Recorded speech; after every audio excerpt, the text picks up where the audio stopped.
Recording in progress.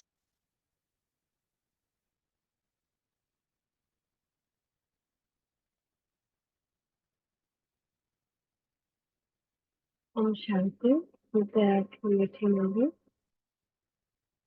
मीठे बाप दादा बाबा कहते हैं, मीठे बच्चे, तुम्हें पहला पहला निश्चय चाहिए। तुम्हें तो पढ़ाने वाला स्वयं शांति का सागर, सुख का सागर बाप है। कोई मनुष्य किसी को सुख शांति नहीं दे सकता। प्रश्न है,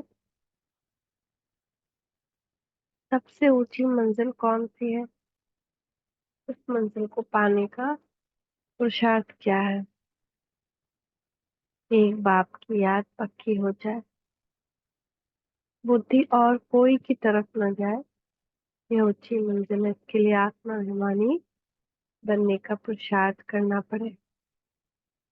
जब तुम आत्म अभिमानी बन जाएंगे, सब विकारी ख्यालात खत्म हो जाएंगे, बुद्धि का भटकना बंद हो जाएगा, देह की तरफ बिल्कुल दृष्टि न जाए। यह मंजिल है, इसके लिए आत्म अभिमानी भव। ओम शांति। रूहानी बच्चों प्रति रूहानी बाप बैठ समझाते हैं। इनको ब्रह्मा बाबा को रूहानी बाप नहीं कहेंगे। आज के दिन को सतगुरुवार कहते हैं। आज सतगुरुवार है ना, भोग जरूर लगाए।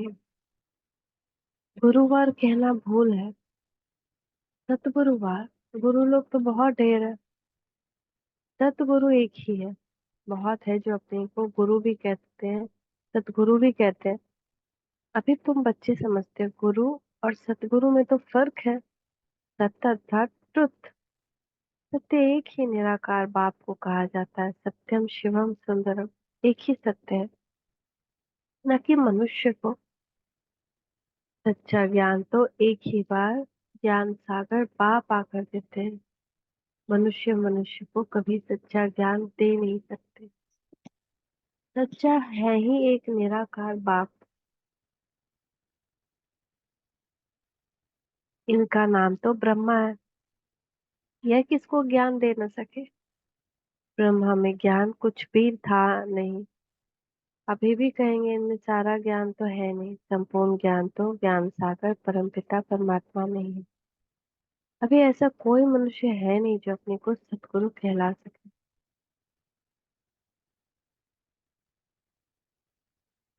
सतगुरु माना संपूर्ण सत्य।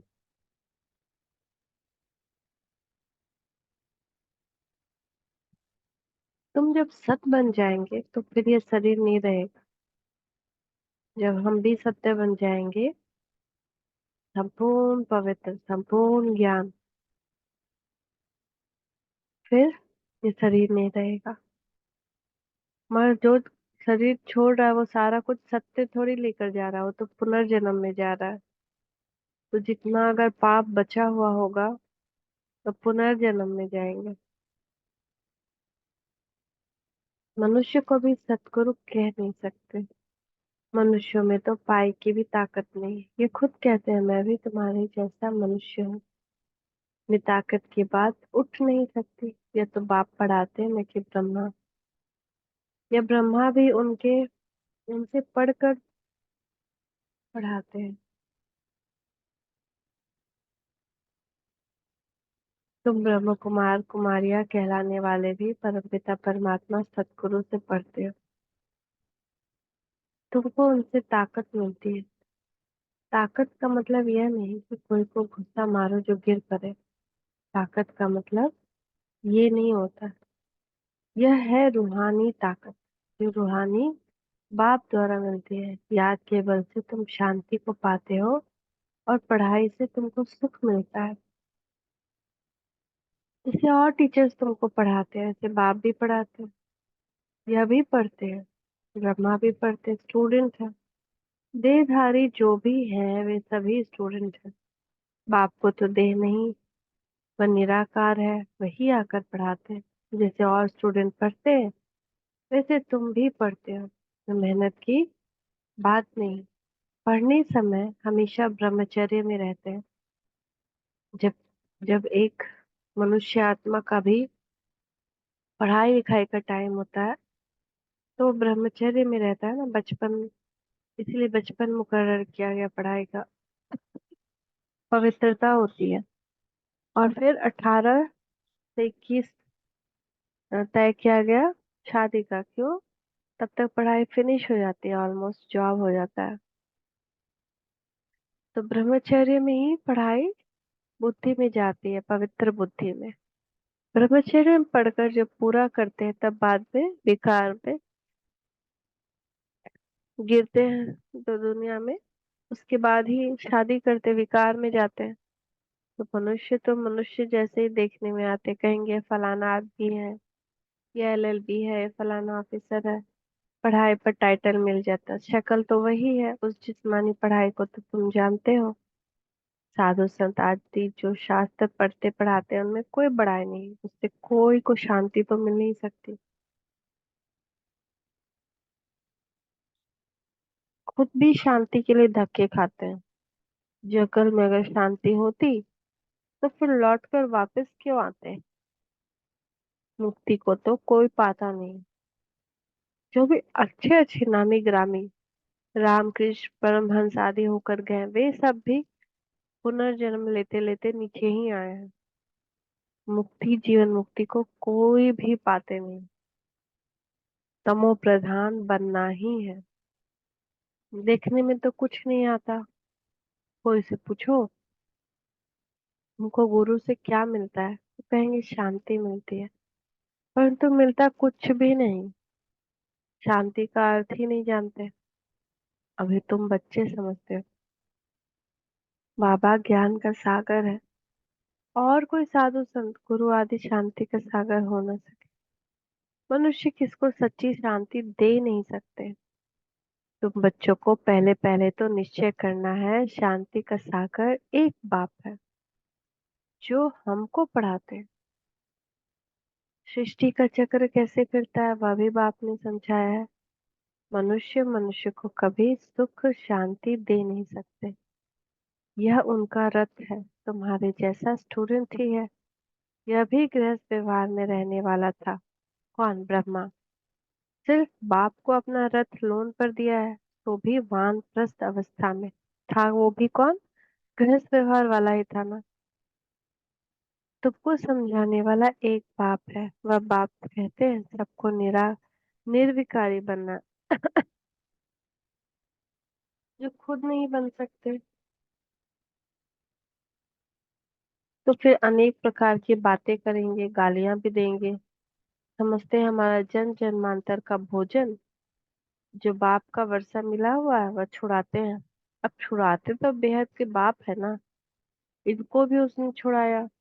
बच्चों को भी बचाने की कोशिश करते हैं, जो निकल सके उसको निकाला। अब तो बच्चों की बुद्धि में है कि हमको पढ़ाने वाला कोई मनुष्य नहीं, सर्वशक्तिमान एक ही निराकार बाप को कहा जाता, और किसको कहा नहीं जाता। वही तुमको नॉलेज दे रहे हैं। बाप ही तुमको समझाते हैं। यह विकार तुम्हारा सबसे बड़ा दुश्मन है। इसको छोड़ो। फिर जो नहीं छोड़ सकते हैं वे कितना झगड़ा करते हैं। माताएं भी कोई कोई ऐसी निकल पड़ती है जो विकार के लिए बड़ा हंगामा करती है। अभी तुम हो संगम युग पर। यह कोई नहीं जानते कि यह पुरुषोत्तम संगम युग है। बाप कितना अच्छी रीति समझाते हैं। बहुत हैं जिनको पूरा निश्चय है। कोई को सेमी निश्चय है, कोई को 100%, कोई को 10% भी है। अब भगवान श्रीमत देते हैं, बच्चे मुझे याद करो। यह है बाप का बड़ा फरमान। निश्चय हो तब तो उस फरमान पर चले ना। बाप कहते हैं, मेरे मीठे बच्चों, तुम अपने को आत्मा समझ बाप को याद करो। इनको याद नहीं करना, मैं नहीं कहता, बाप मेरे द्वारा तुमको कहते हैं। जैसे तुम बच्चे पढ़ते हो तो यह भी पढ़ता है। सब स्टूडेंट है, पढ़ाने वाला एक टीचर है। और सब मनुष्य पढ़ाते हैं, यहाँ तुमको ईश्वर पढ़ाते हैं। तुम आत्माएं पढ़ती हो, तुम्हारी आत्मा फिर पढ़ाती है। इसमें बहुत आत्म अभिमानी बनना है।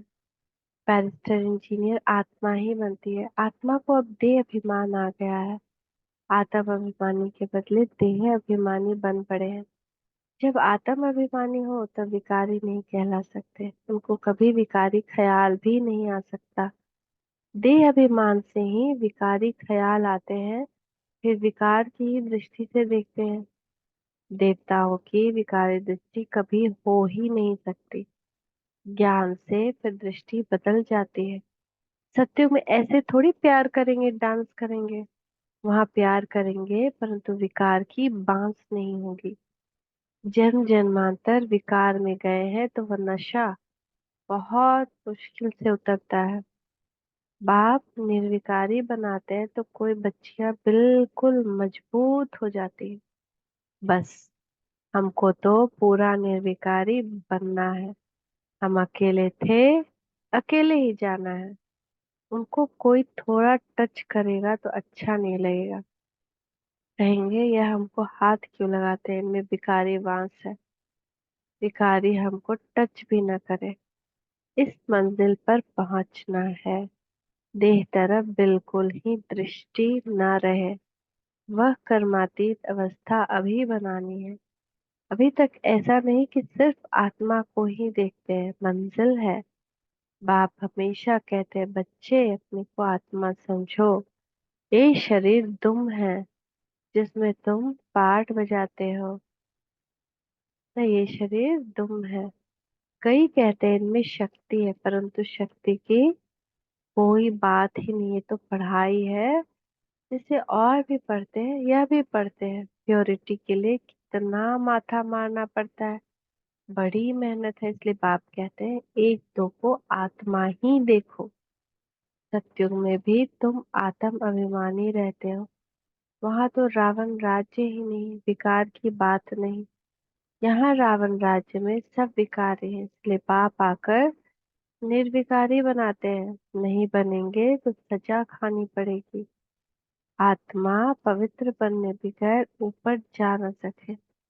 हिसाब किताब चुकतू करना पड़ता है। फिर भी पद कम हो पड़ता है। ये राजधानी स्थापन हो रही है। बच्चे जानते हैं स्वर्ग में एक आदि सनातन देवी देवताओं का राज्य था। पहले पहले तो जरूर एक राजा रानी होंगे, फिर डायनेस्टी होगी, प्रजा ढेर बनती है। उसमें अवस्थाओं में फर्क पड़ता है। जिनको पूरा निश्चय नहीं वह पूरा पढ़ भी नहीं सकते। पवित्र बन न सके। आधा कल्प के पतित एक जन्म में 21 जन्मों के लिए पावन बने। मासी का घर है क्या? मुख्य है ही काम की बात, क्रोध आदि का इतना नहीं।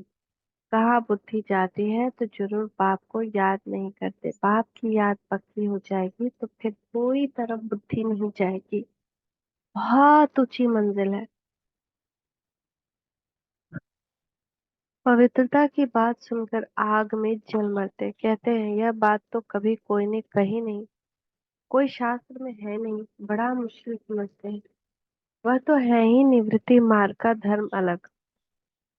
उनको तो पुनर्जन्म ले फिर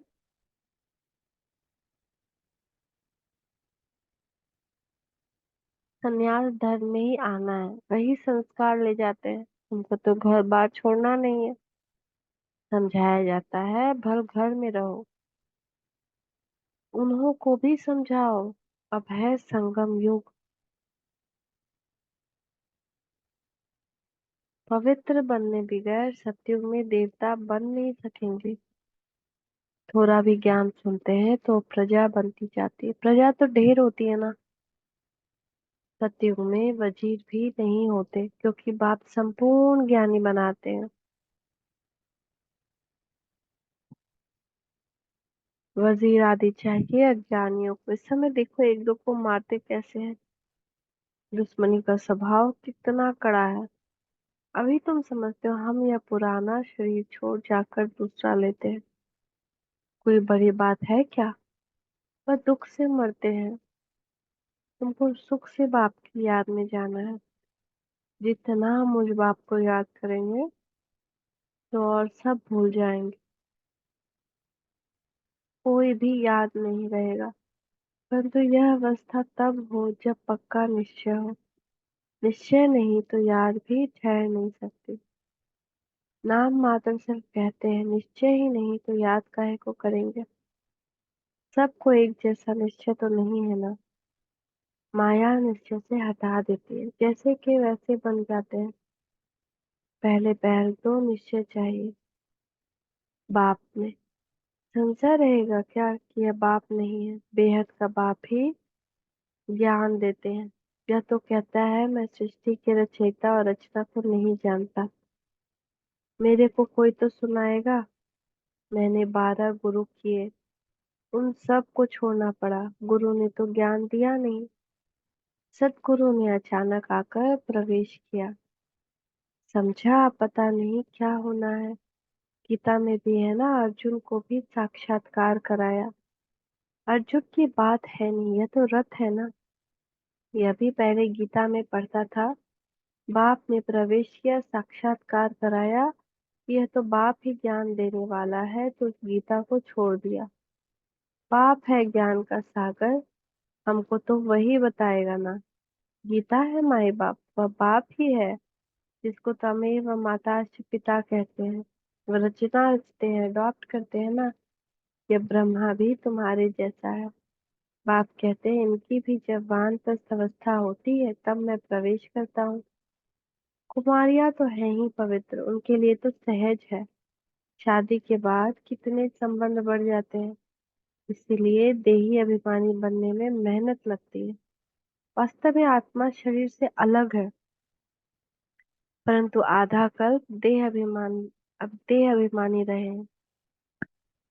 बाप आकर अंतिम जन्म में देही अभिमानी बनाते तो मुश्किल भागता है। पुरुषार्थ करते करते कितने थोड़े पास होते हैं। 8 रत्न निकलते हैं। अपने से पूछो हमारी लाइन क्लियर है। एक बाप के सिवाय और कुछ याद तो नहीं आता है। यह अवस्था पिछाड़ी में होगी। आत्माभिमानी बनने में बहुत मेहनत है। अच्छा, मीठे मीठे सुखी हृदय बच्चों प्रति माता पिता बाप दादा का याद प्यार और गुड मॉर्निंग। रूहानी बाप की रूहानी बच्चों को नमस्ते।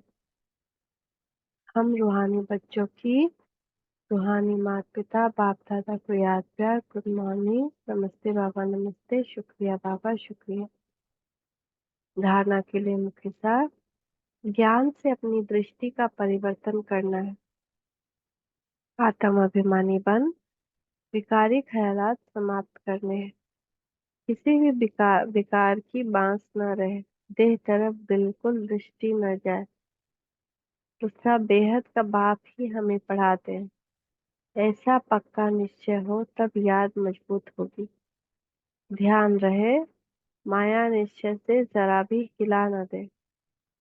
ध्यान रहे कि माया निश्चय से जरा भी हिला न दे। आत्म अभिमानी बनना है और बेहद के बाप पे अपना निश्चय मजबूत बनाना है।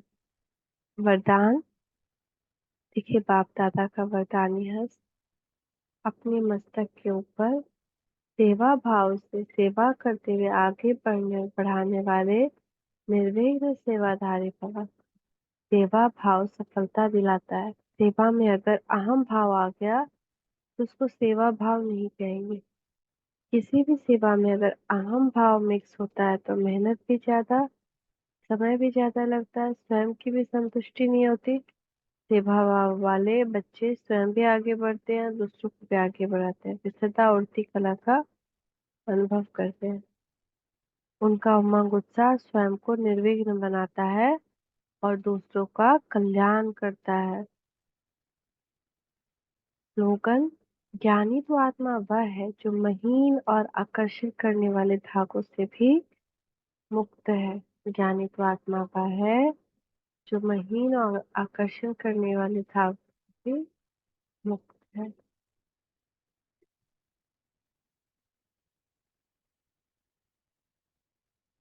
ओम शांति। ओम शांति। ओम शांति।